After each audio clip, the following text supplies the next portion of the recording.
غرغرے کا کیا حکم ہے؟ چنانچہ روزے کی حالت میں غسل کرتے وقت غرغرہ کرنا اور ناک کے نرم حصے تک پانی پہنچانے کا حکم نہیں ہے۔ ناک کا نرم حصہ جو یہ ہڈی ہے، تو جہاں سے جو ناک جو دبتی ہے تو یہاں تک یہ نرم حصہ کہا جاتا ہے، اس کے اوپر یہ کڑک حصہ ہے تو یہ ہڈی ہے، تو اس یہاں تک روزے کی حالت میں پانی پہنچانے کا حکم نہیں ہے۔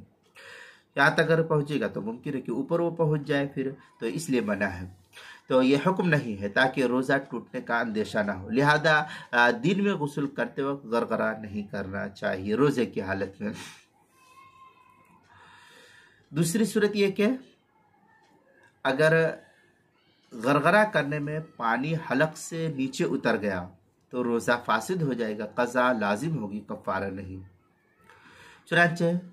فتاوی عالمگیریہ میں ہے ترتیب فی المضمضہ والاستنشاق سنت عندنا والمبالغۃ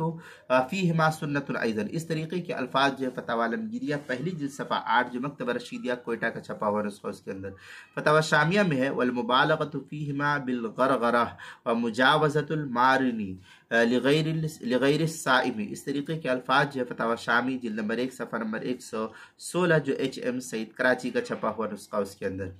اسی طریقے سے آگے ہے وَإِنْ أَفْتَرَ خَطَأً كَانَ تَمَزْمَزَ فَسَبَقَهُ الْمَاءُ قَوْلُهُ فَسَبَقَهُ الْمَاءُ أَن يُفْسِدُ صَوْمُهُ، یہ فتاوی شامی کی عبارت ہے جلد نمبر 2 صفحہ نمبر 401 جو HM سعید کراچی پاکستان کا چھپا ہوا نسخہ اس کے اندر۔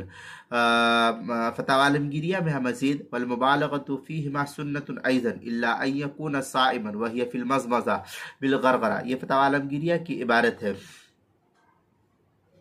جلد نمبر 1 صفحہ نمبر 8 جو مکتبہ رشیدیہ کوئٹہ کا چھپا ہوا نسخہ اس کے اندر۔ تیسری صورت یہ کہ روزے کی حالت میں وضو اور غسل کے دوران غرغرہ نہیں کرنا چاہیے انسان کو، چنانچہ فتاوی عالمگیریہ میں ہے والمبالغۃ فیہما سنت ایضا الا ان یکون صائما وہی فی المضمضہ بالغرغرہ، یہ فتاوی عالمگیریہ کی عبارت ہے پہلی جلد صفحہ 8 جو مکتبہ رشیدیہ کوئٹہ کا چھپا ہوا نسخہ اس کے اندر۔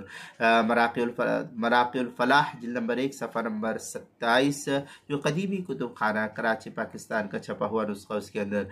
روزے کے مسائل کا انسائکلوپیڈیا اس کے حروف تہجی غین، عنوان ہے غرغرے کا حکم، صفحہ نمبر 151 اور 152 پر اس کو نقل کیا گیا ہے۔